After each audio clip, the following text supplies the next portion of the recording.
Bonjour chers frères et sœurs, je suis très content de vous retrouver. Pour ceux qui arrivent sur cette plateforme pour la première fois, sachez que nous avons décidé il y a de cela quelques jours de lancer cette initiative citoyenne pour soutenir la candidature pour professeur Maurice Kamto lors des élections présidentielles 2025. Parce que pour que ça soit bien clair, les élections présidentielles 2025 ont deux enjeux colossaux.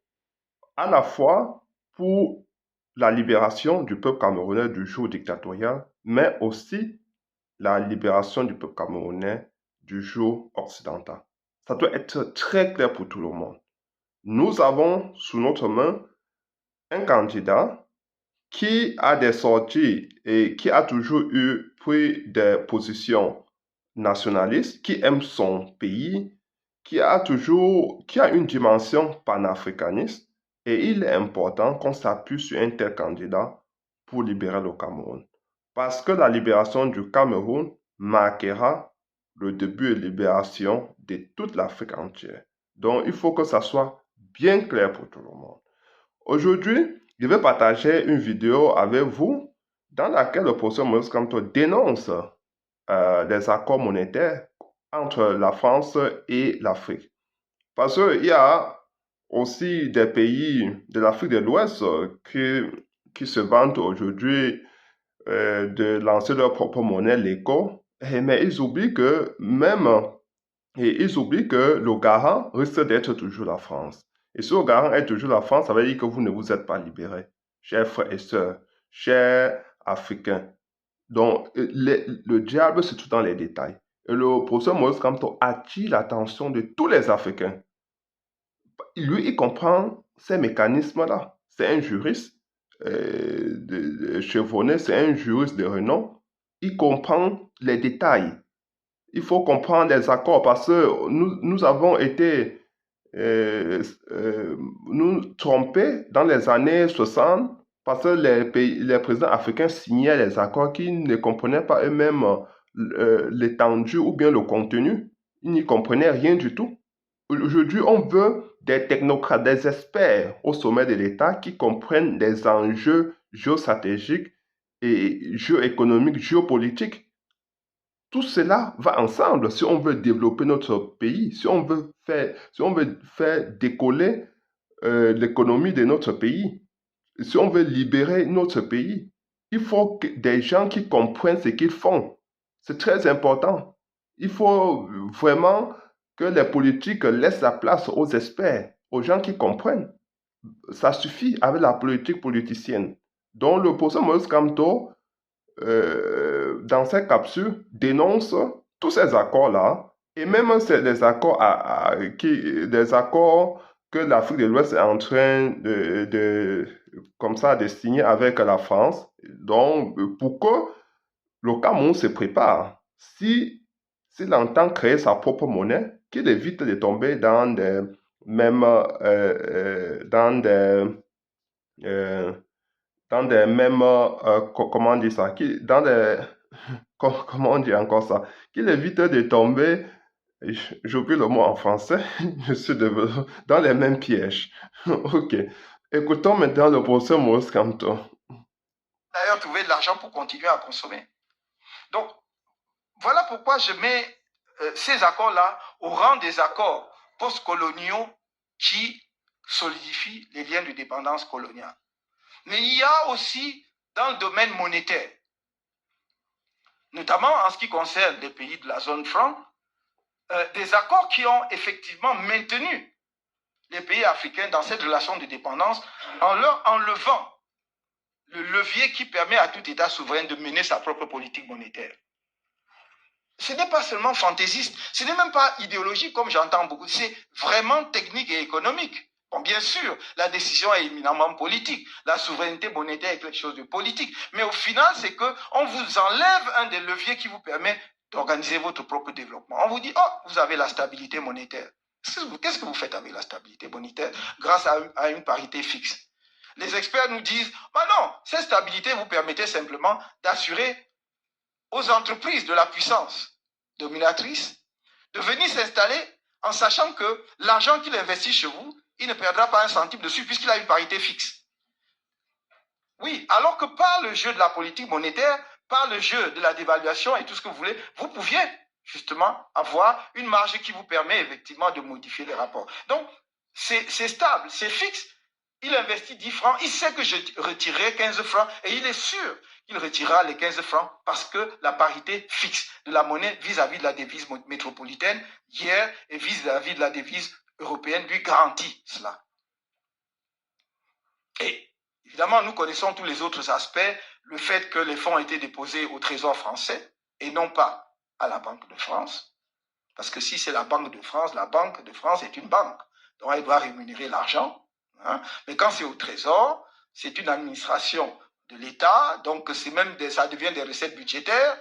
Et donc, votre propre argent peut vous être prêté parce que, bon, c'est un argent que vous avez déposé. À l'origine, avant la révision de 1972, c'était 63% des dépôts qu'il fallait faire après les accords, la modification de 72-73, c'est devenu 50%. Mais c'est toujours beaucoup. Sans compter que lorsque ce panier commun de réserve, puisque tous les pays de la zone franc mettent dans le même panier, la garantie que vous donne le pays, vous ne l'appelez pas tout le temps parce que les pays qui ont davantage de réserves soutiennent ceux qui n'ont pas assez de réserves, sans qu'ils aient à intervenir. Donc, si la Guinée équatoriale ou le Cameroun a davantage de réserves parce qu'il a vendu plus de pétrole et que la Centrafrique n'a pas assez de réserves, il va y avoir donc un jeu de compensation. On n'appellera pas la France en garantie, puisque vous pouvez faire ça entre vous. Et si votre compte d'opération au Trésor français devient déficitaire, normalement, c'est là que le garant doit jouer, parce qu'il doit approvisionner le compte. Mais il ne le fait pas. À ce moment-là, il vous impose la dévaluation. Donc, nous sommes là face à des accords et nous avons suivi dernièrement que quelque chose a commencé à bouger sur ce terrain-là, c'est bon. Très bien, ça va dans la bonne direction. Moi, je dis, il faut voir ce que ça va donner parce que le diable est dans les détails. Donc, on est sorti de l'appellation déjà, symboliquement, on est allé à l'écho. Donc, c'est plus le franc CFA, ce sera l'écho.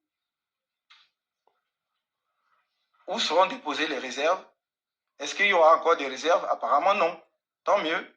Mais il y a quelqu'un de généreux qui se propose pour continuer à être garant. Et tout le problème est là. Alors, voilà. Alors, si vous garantissez, parce que dans l'accord de 1972, l'article 7 disait que la BEAC est une institution multinationale africaine à la gestion et au contrôle duquel participe la France en contrepartie de la garantie de sa monnaie. Voilà, ça ce sont les termes. Vas-y, exact, je cite de mémoire, mais c'est cela, de sa monnaie.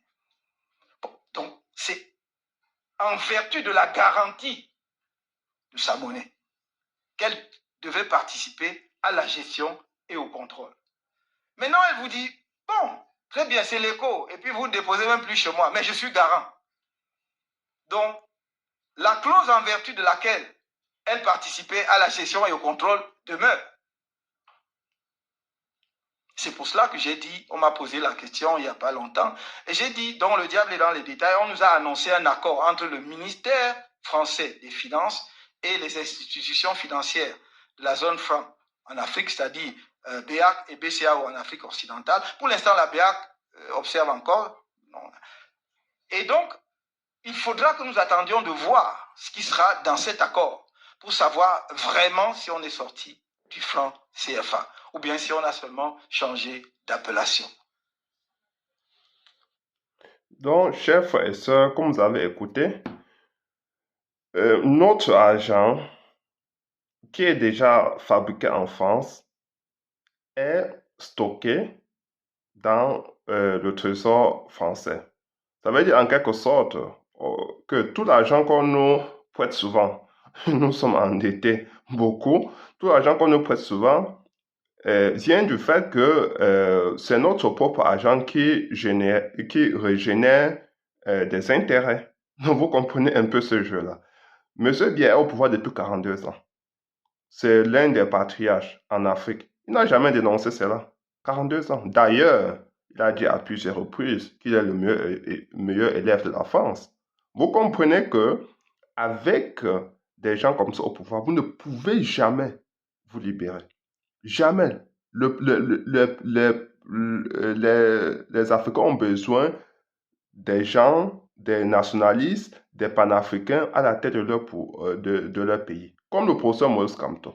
Il a fait plusieurs sorties pour dénoncer tous ces accords-là. Et quand il sera au pouvoir, il ira renégocier tous ces accords ou en sortir tout simplement. Renégocier les termes de ces accords ou en sortir tout simplement. Il veut créer sa propre une monnaie camerounaise et tous les autres accords, il pourra aider la sous-région, aider toute l'Afrique, parce que lui comprend ces mécanismes-là. Je vous rappelle qu'il avait été élu comme président du droit international, où siègent les juristes des 5 pays permanents des Nations Unies. Ça montre à suffisance qu'il a représenté plusieurs fois l'Afrique au niveau des Nations Unies.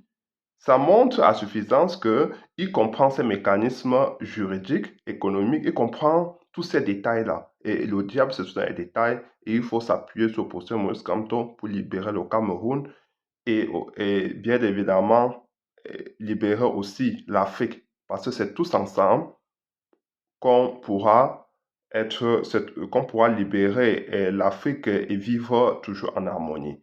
Donc, partageons cette vidéo, je vous en prie, et surtout, abonnez-vous, faites tout ce que vous pouvez faire pour soutenir cette initiative noble, et nous savons que nous le faisons pour nous-mêmes, mais surtout pour la génération à venir. Ciao.